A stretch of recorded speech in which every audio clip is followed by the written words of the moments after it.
Alors, chers camarades, peuple d'Afrique, peuple de Côte d'Ivoire, citoyens du monde, mes chers frères d'Afrique du Sud, du Nord, de l'Est, de l'Ouest, en passant par le centre, soyez salués en vos rangs, grades et qualités, chers camarades, peuple d'Afrique. Camarades, l'heure est grave. Alassane Ouattara vient de prendre une loi de dictature et de tyran. Donc, je vous demande de partager au maximum la vidéo. La loi là, ça veut dire beaucoup de choses. La loi que Alassane Ouattara s'emploie aujourd'hui à faire voter, c'est une loi qui peut, en tout cas, qui va accentuer sa dictature. Dans les vrais pays, les gens se lèvent contre ce genre de loi. Je ne sais pas dans notre pays, qu'est-ce qu'on va faire. Je vais vous expliquer. D'ailleurs, ce n'est pas moi qui vais vous expliquer. C'est Ibé Oulaye qui va vous expliquer cette loi. C'est pas Ibé Oulaye seulement. C'est aussi le président du groupe parlementaire du PDC RDA qui va vous parler. Chers camarades peu d'Afrique, partagez la vidéo. Au-delà de ça, on va ici, ils sont en train de partager sur mes pages, là, sur mes autres pages. Là. Donc, faites de même, partagez. Partagez en même temps. Donc, en même temps, on va aborder la question. Parce que du 20 mai au 3 juin, il y a eu un exercice militaire conjoint au niveau de l'AES et de, comment dirais-je, et du Niger, de l'AES et puis du Togo et du Tchad. Voilà. Donc, on va ici essayer de décortiquer de quoi s'agit-il. Donc, je vais vous demander de faire le maximum de partage. On est parti sur TikTok. Voilà. Partagez au maximum, mettez la vidéo partout à travers le monde entier. Voilà, chers camarades peu d'Afrique. Donc, on va ici très rapidement rentrer dans le vif du sujet. Mais avant d'entrer dans le vif du sujet, laissez-moi vous donner la bonne information. Le samedi, j'ai dit bien, le samedi 29 juin 2024, le peuple ACI organise une grande manifestation ici en France, de la place Trocadéro jusqu'à l'ambassade de Côte d'Ivoire. C'est-à-dire à la place Victor Hugo, où on va placer comment on appelle ça, un podium. Il y aura des prises de parole de fou. Il y aura des prises de parole de qualité. Il y aura des prises de parole pour dénoncer, chers camarades de l'Afrique. Donc, je vous demande de vous mobiliser comme un seul homme. Comme un seul homme pour déferler vers la place Trocadéro ce samedi 29 juin 2024. Allez, vous compris? Ok. Donc, déjà, on va rentrer dans le vif du sujet maintenant. On va rentrer maintenant dans le vif du sujet, chers camarades de l'Afrique. On est parti. On va écouter ici. Qui dit ceci? Si vous faites l'apologie des crimes qui sont indexés, qui que vous soyez, si vous appelez au soutien d'un condamné pour ces crimes, qui sont des crimes, il y a des crimes, des délits, il y a des crimes de vol, etc. Vous-même, vous êtes passible de poursuite et de condamnation. Cela, nous ne l'avons pas accepté. À partir du moment où les fautifs sont déjà incriminés, sont poursuivis, jugés, condamnés, pourquoi cette loi, et à travers elle, le gouvernement, veut-il incriminer ceux qui mettent simplement un avis pour dire qu'ils ne sont pas d'accord, que la condamnation n'est pas fondée, mais ça c'est leur point de vue. Ce n'est qu'un point de vue. Alors, nous avons trouvé que c'était une manière subtile de museler l'opposition et qu'il fallait réécrire la disposition de façon différente si l'on veut atteindre le même but, frapper ceux qu'il faut frapper et non pas ceux qui ne sont que des citoyens qui émettent leur avis. Et nous avons donc proposé un amendement pour recadrer l'effet de cette loi en mettant de côté les questions d'ordre politique, les questions syndicales, les questions même religieuses. Cela a été notre souci. Malheureusement, comme d'habitude, comme toujours, la majorité a eu une réaction mécanique et a rejeté cet amendement-là. Nous avons réagi en disant que nous ne sommes pas d'accord et que nous ne voterons donc pas cette loi. Quel que soit son objet, nous avons dit que nous ne la voterons pas et nous ne l'avons pas votée. Et il est même possible que nous allions plus loin pour saisir le Conseil constitutionnel. Parce que ce qui est en cause, c'est la liberté d'opinion, la liberté donc de mettre des avis et la liberté d'expression. Si vous supprimez cela, qu'est-ce qu'il reste aux citoyens face à une autorité qui, selon moi, n'est-ce pas, avance doucement vers une certaine dictature. Merci. J'avais très souvent décrié cette façon mécanique de travailler à l'Assemblée nationale et qui fait de notre ça c'est le plus maintenant. Hein. Assemblée nationale, notre hémicycle, un lieu d'enregistrement, même parc à moutons, qui fait que les gens s'alignent même à des positions contraires à leurs convictions. Parce que quand je parle de convictions, nous sommes des députés, nous sommes des amis, nous nous fréquentons et nous nous entreprenons pour savoir l'opinion de chacun sur chacun des textes. Et le texte qui a été soumis au vote ce matin est un texte qui modifie le code pénal en ses dispositions concernant le blanchiment, le terrorisme et tout le reste. Observez qu'un citoyen X est poursuivi pour atteinte à la sûreté de l'État. Cette infraction, l'atteinte à la sûreté de l'État, a une coloration souvent très politique. Cette personne est déférée devant des tribunaux et est condamnée. Parce que nous savons comment les ordres sont donnés très souvent dans l'ordre judiciaire. Il est condamné. Moi, en tant que député ou bien membre des partis politiques, à l'occasion d'une rencontre politique, j'émets une opinion pour dire que le motif n'était pas valable et qu'il ne pouvait pas conduire à une atteinte à la sûreté de l'État. L'opinion que j'aurais donnée serait contraire à l'opinion de l'autorité. L'autorité, entendez par là, le pouvoir, donc le parquet. À partir de là, parce que mon opinion a été dite de façon publique et qu'elle pourrait coaliser plusieurs autres personnes pour venir être d'accord avec mon opinion, je suis sous le coup d'une infraction que vise l'article 185.2 du Code pénal. Et bien évidemment, cela ne peut pas être possible parce que ça porte atteinte aux libertés d'opinion, aux libertés politiques essentielles, qui sont les seules armes qui restent entre les mains de l'opposition.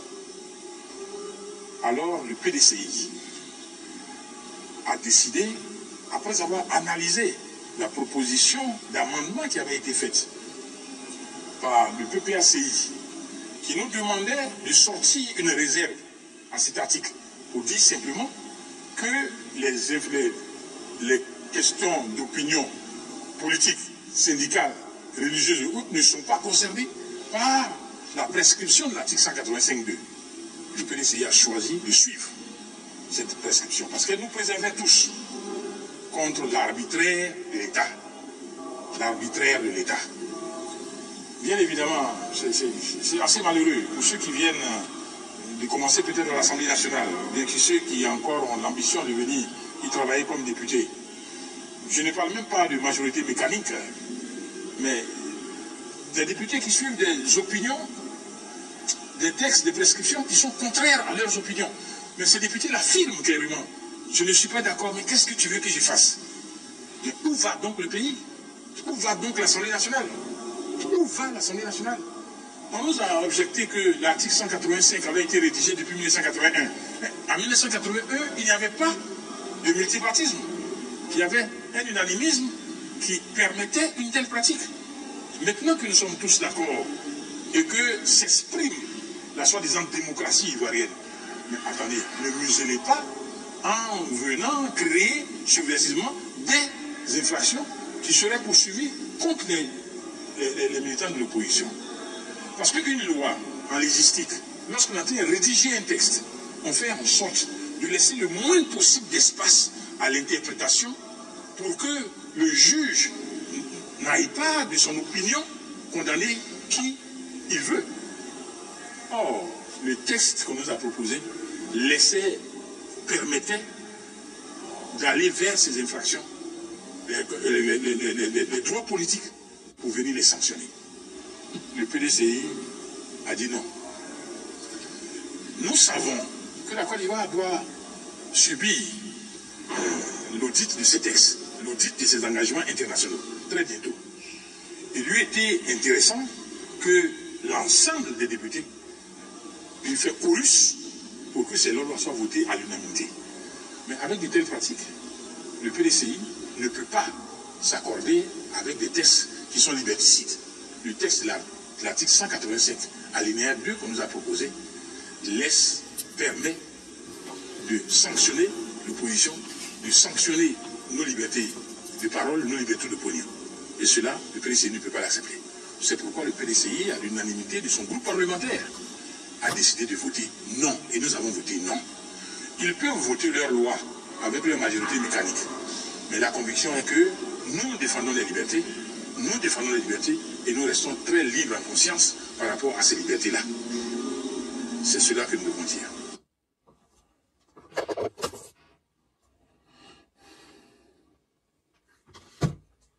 Comment peut d'Afrique? Vous avez entendu, hein? Article 185, alinéa 2. En somme, ça veut dire quoi? Ça veut dire que si on prend quelqu'un, on le juge et puis on le met en prison, toi, tu n'as pas le droit de prendre ta caméra pour dire, lui là, c'est condamnation politique. La justice voyait n'avait pas eu raison de le condamner, on ne devait pas le condamner. Tu te dis ça, toi-même on te prend, on te met en prison. Ouais. Donc, en fait, qu'est-ce qu'il guette? J'ai dit, ce pays va prendre feu. Ce pays va prendre feu, mais pour moi, ça allait prendre feu peut-être au milieu de 2025 là-bas. Mais ça va prendre feu très rapidement. Ça veut dire quoi? Ah, King Landry, mettez les cadeaux depuis ça descend, ça monte là. Mettez les cadeaux en quitté ici. Vous êtes assis sur vos cadeaux, qu'est-ce qu'il y a? Qu'est-ce que ça veut dire? Ça veut dire que, aujourd'hui, le président Gbagbo, il est condamné par la soi-disant justice de Dramane Ouattara. D'accord? Donc si nous, on dit que la justice ivoirienne n'a pas été impartiale face à cette condamnation, qui est une condamnation unique, et que c'est pas normal et qu'on ne peut pas condamner. C'est-à-dire que si on se prononce sur le fond, comment on appelle ça, sur le fond d'une affaire juridique, automatiquement, on est incriminé parce qu'on émet notre opinion. Donc maintenant, on prend quelqu'un, on le met en prison, oh, tu ne peux plus parler. On prend quelqu'un de ta famille, on le met en prison. Si tu dis que c'est condamnation, que c'est pas juste, toi aussi on te prend, on te met en prison, parce que tu as dit c'est pas juste. Donc il est en train d'incriminer de fait tous les militants du PPAC. Il est en train d'incriminer de fait tous les militants du PPAC qui disent qu'ils ne sont pas d'accord avec la condamnation de Gbagbo. Mais c'est pas tous les militants du PPAC. Même les militants de Blanc Goudé, même les militants de Solo Guillaume, c'est que c'est l'opposition qui est en train de... Il est en train de museler. Mais Dramane, il joue comme Messin. Il joue comme Messin, le vieux. Il joue comme Messin. Pour lui, tu as muselé l'opposition. Il joue comme Messin. Ta tête, André Kokoman. Il joue comme Messin, vieux. C'est moi qui te dis ça. C'est bon, Gbagbo, il te parle. Tu es petit. Tu es petit pour museler l'opposition. Ça va appeler l'Afrique. On n'est pas encore dans le 25. Tu es petit pour museler l'opposition. Il joue petit. Il caille petit. Il fera petit. S'il t'amuse à vouloir museler l'opposition, il fera petit. C'est moi qui te dis ça. C'est moi qui te dis ça. Camarade de l'Afrique. Voilà la loi que Dramane Ouattara vivait passer en Côte d'Ivoire. Voilà la loi qui veut passer dans notre pays, la Côte d'Ivoire. Museler totalement l'opposition. Personne ne peut parler. Il fait ce qu'il veut. Il parle bien. C'est dans quel pays là? C'est dans quel pays là? Tu as venu museler.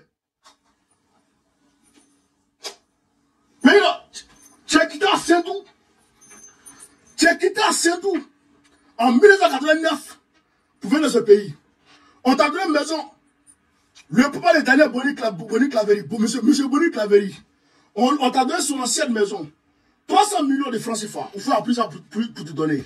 Ça a été réhabilité par Gbagbo, par le président Gbagbo. Je crois en 2001. Ça a été réhabilité par le président Gbagbo pour que tu puisses vivre là. Tu es Burkinabé, tu viens de Saint-Doux. Même les Burkinabés ne veulent plus de toi. C'est toi qui as venu nous empêcher de parler dans notre pays. Tu es malade. Tu es malade, vraiment, tu es malade. Tu es fou. Ou bien parce qu'on ne parle pas. Ou bien parce qu'on n'a pas commencé à prendre caillou derrière toi. Il faut que tous les Ivoiriens s'apprennent derrière le lance-pierre.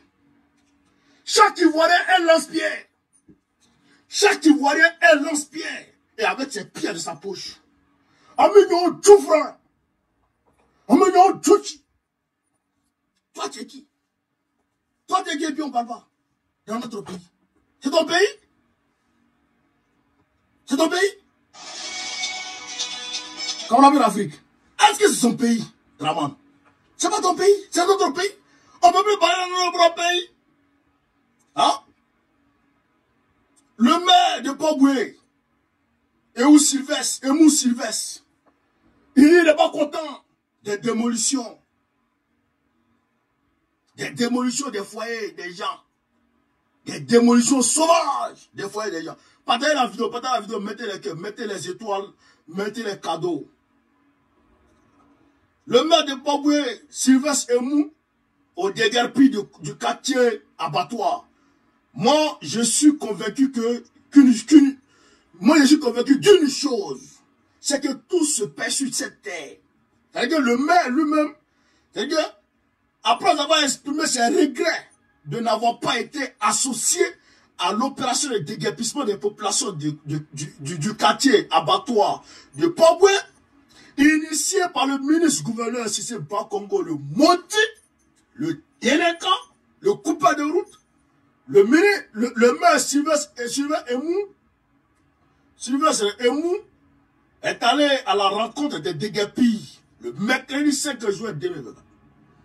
Après avoir constaté l'ampleur des dégâts, il a écouté attentivement les doléances des sinistrés tout en essuyant leurs larmes. J'ai souligné l'engagement de la municipalité à poser des actions concrètes afin de venir en aide aux personnes impactées. À cet effet, des mesures d'accompagnement sont en train d'être prises pour atténuer les conséquences de ces déguerpissements.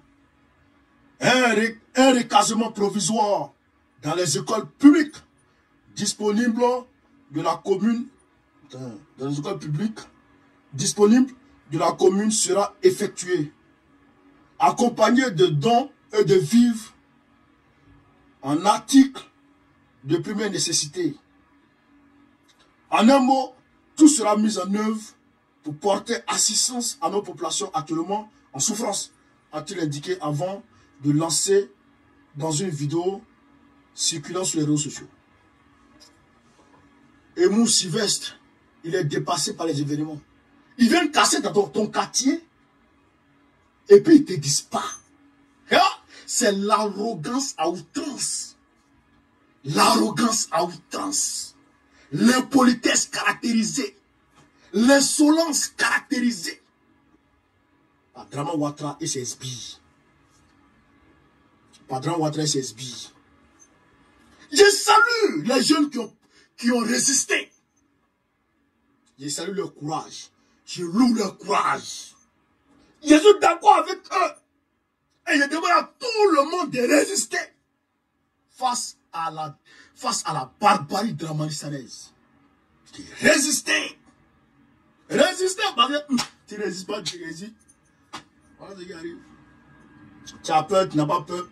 Et ils ne te calculent pas. Et ils ne te calculent pas. Et ils font ce qu'ils ont à faire. Ils font ce qu'ils ont à faire.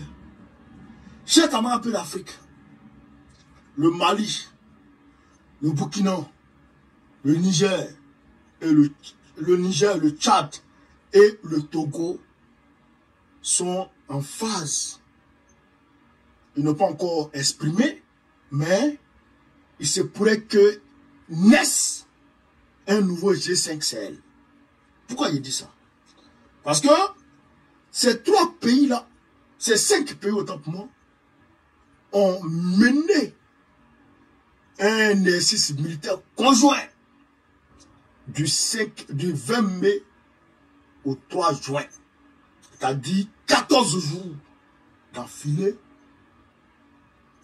Un exercice militaire qu'ils ont fait avec des balles réelles. Exercice militaire avec balles réelles. Je vais vous montrer un peu un échantillon pour que vous puissiez voir de quoi il s'agit, chers camarades d'Afrique. Pour que vous puissiez comprendre de quoi il s'agit. Voilà. Je vais vous montrer un peu. Voilà, je vais vous montrer un peu.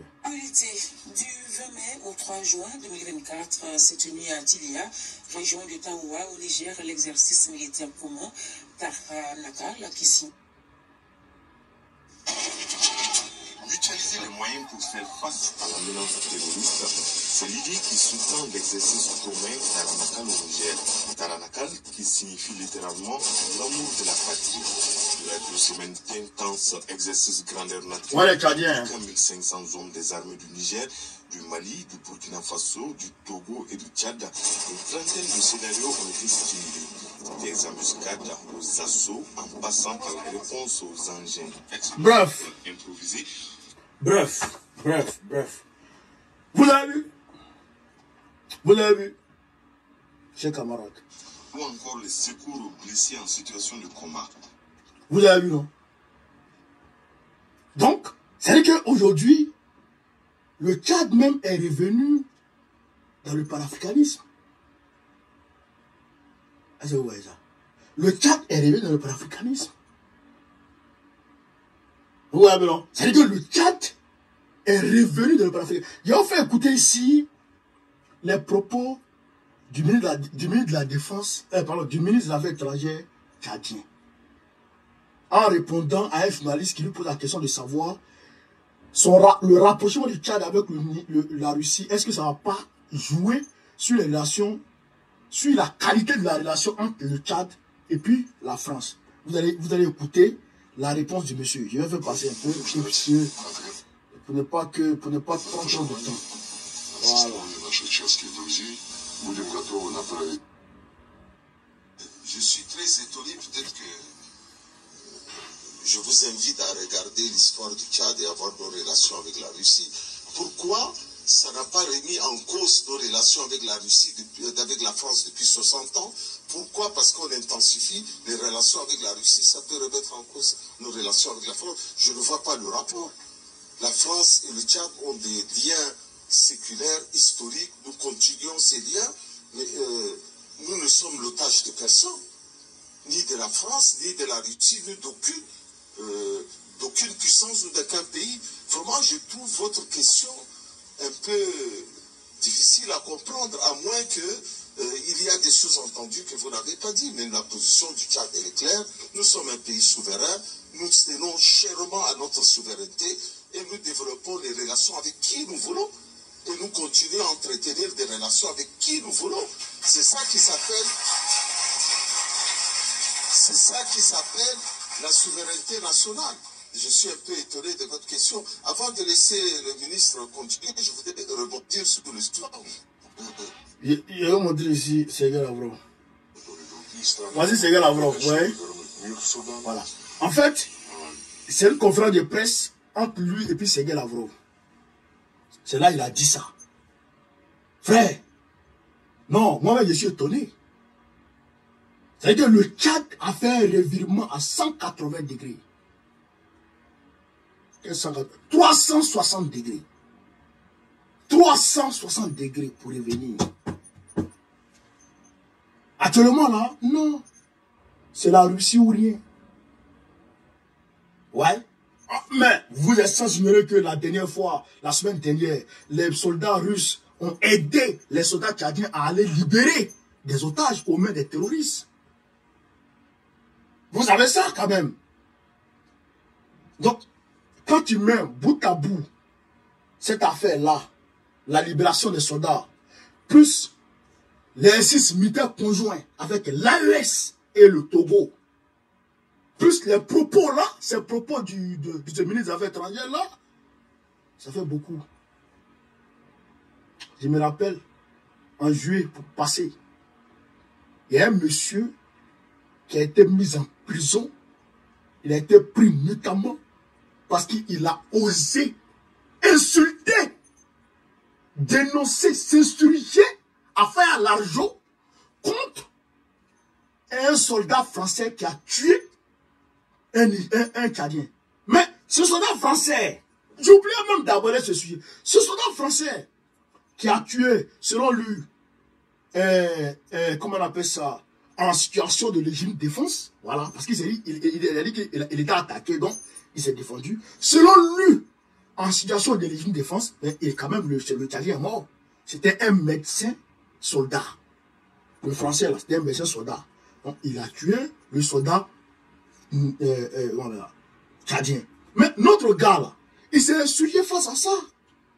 Mais depuis Kaka l'a fait arrêter. Depuis Kaka l'a fait arrêter.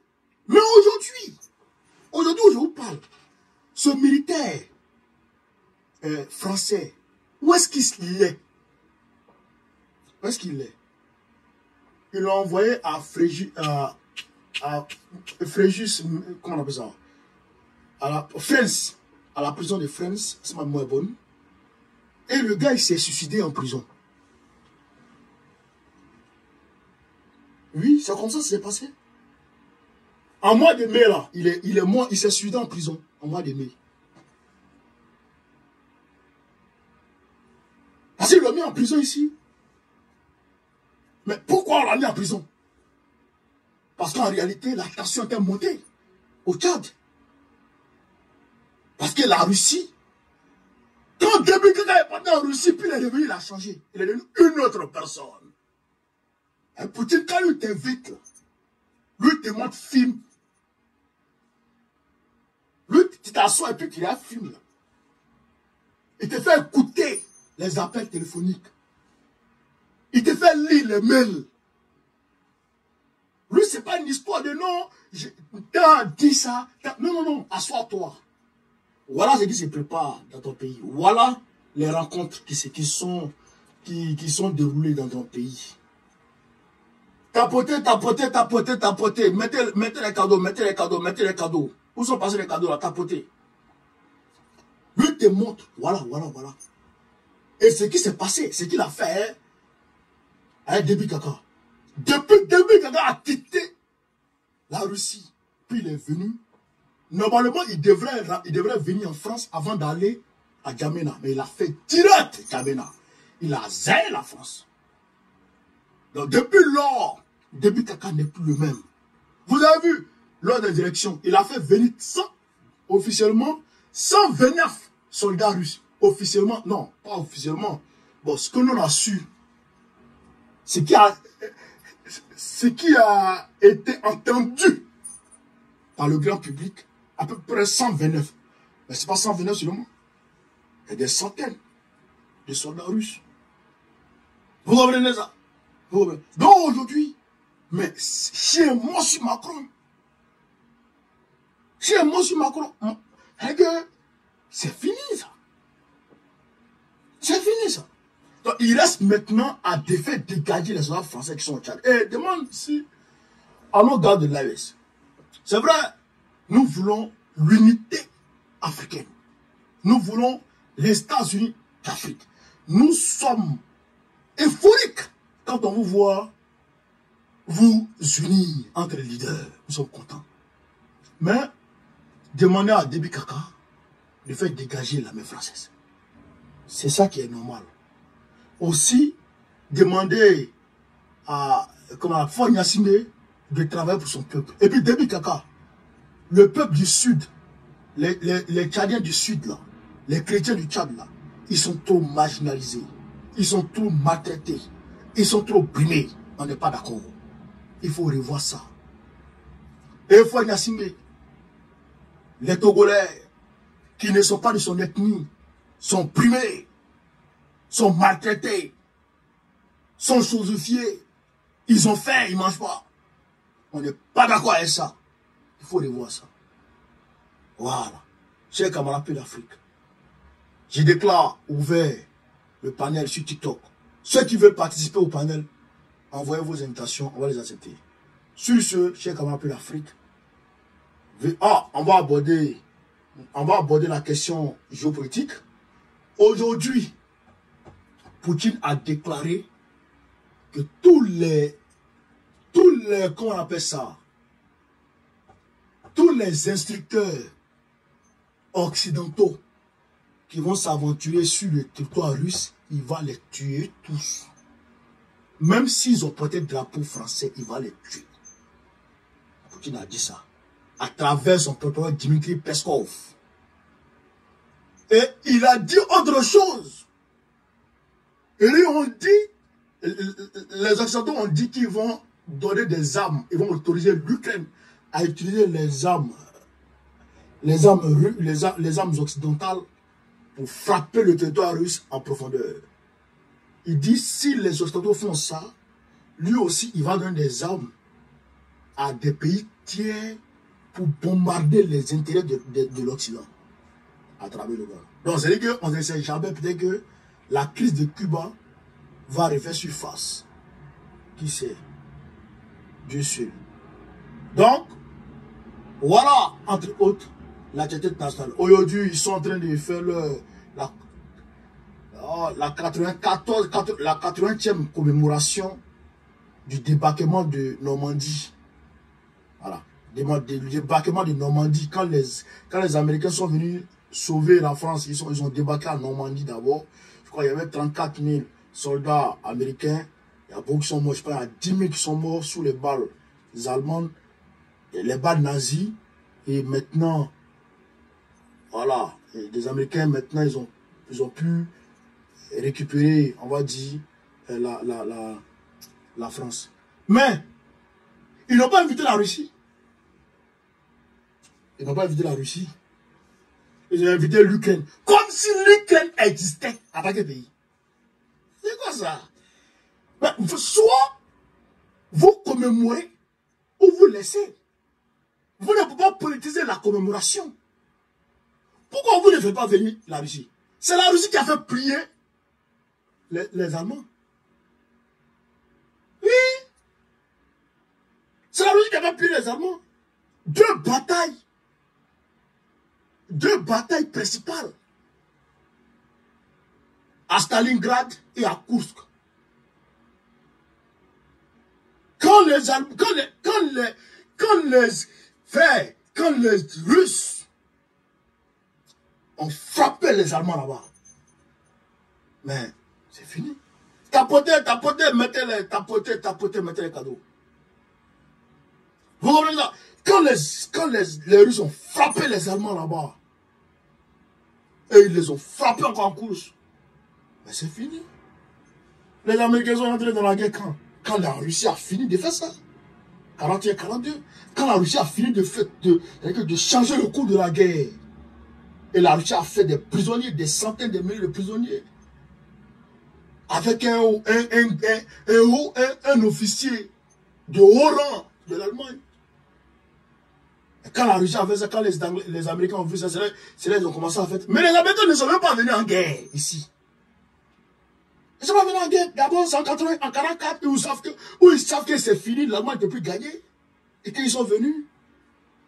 On sait ça. Et les Américains même n'allaient pas rentrer en guerre. C'est parce que les Japonais les ont attaqués à Pearl-Harbor. Ouais, à Pearl-Harbor, les Américains les ont attaqués là-bas. Ils ont détruit tous les navires. Bon, sauf un seul. À Pearl-Harbor. C'est ce qui s'est passé. C'est pourquoi ils sont rentrés en guerre contre qui? Contre le Japon. Et comme le Japon et puis l'Allemagne avaient signé un accord d'assistance mutuelle, de défense mutuelle. Donc, si tu es en guerre contre l'Allemagne, tu es en guerre contre le Japon, tu es en guerre contre l'Italie et tout. Donc, automatiquement, l'Allemagne a déclaré la guerre à qui? Aux États-Unis. On connaît l'histoire quand même. Mais la Russie qui a été la principale puissance a fait changer le cours de la guerre. Vous ne l'invitez pas. C'est votre affaire. Donc, chers camarades d'Afrique, tenez à faire cette précision.